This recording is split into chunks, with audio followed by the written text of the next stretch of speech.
There were two markets today, stacked on top of each other, and the one you watched was the smaller story. On top, a clean rebound. The S&P 500 up 1% and 2/3 to 74.38, the Nasdaq up 3 1/3%, and the fear gauge crushed 17% lower, erasing most of Wednesday's Fed drop. This is the Algo Index market close, and it is Thursday, July 30th. Underneath, the part that did the lifting, the biggest engine of the reclaim was not conviction, it was the calendar emptying. With the Fed and this morning's inflation print both cleared, the insurance and option prices got ripped out, volatility collapsed, and that collapse mechanically forced dealer buying, exactly what our morning read had called. A chip squeeze did the rest, and through all of it, one wall held. 3 questions. How much of a mechanical rally do we keep? Which single call ticket, flagged Monday, paid about 250% today? And what is the one price that decides whether this is a turn or a bounce?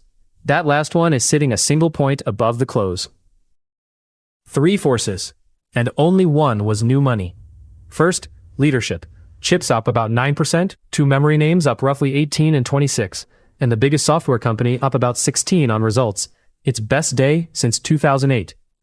Second, the quiet one your chart cannot show.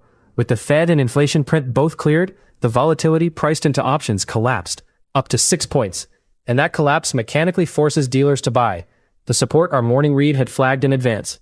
Third, the shape of the demand. Dealer hedging came in about $7 billion net positive, but built from selling same-day puts and buying longer-dated calls.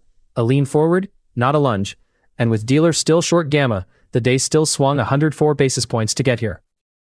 The cleanest trade of the day was visible Monday.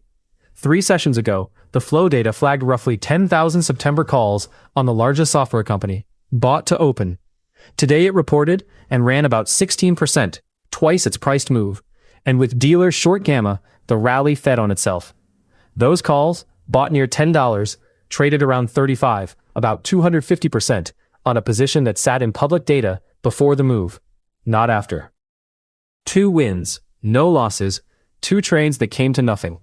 Both automated longs hit first target in the first half hour, one on the index, one on technology in 4 minutes, clear of the morning weakness. 2 counter-trend fades were closed flat within minutes. The honest lesson? The morning short we cut too fast, and the market fell 15 more points without us. The afternoon fade we cut just as fast, and it saved 18 points as price ran away. Same instinct, opposite results. The difference was trend context. The map named 7460 as the seller's line, and price honored it 2 hours.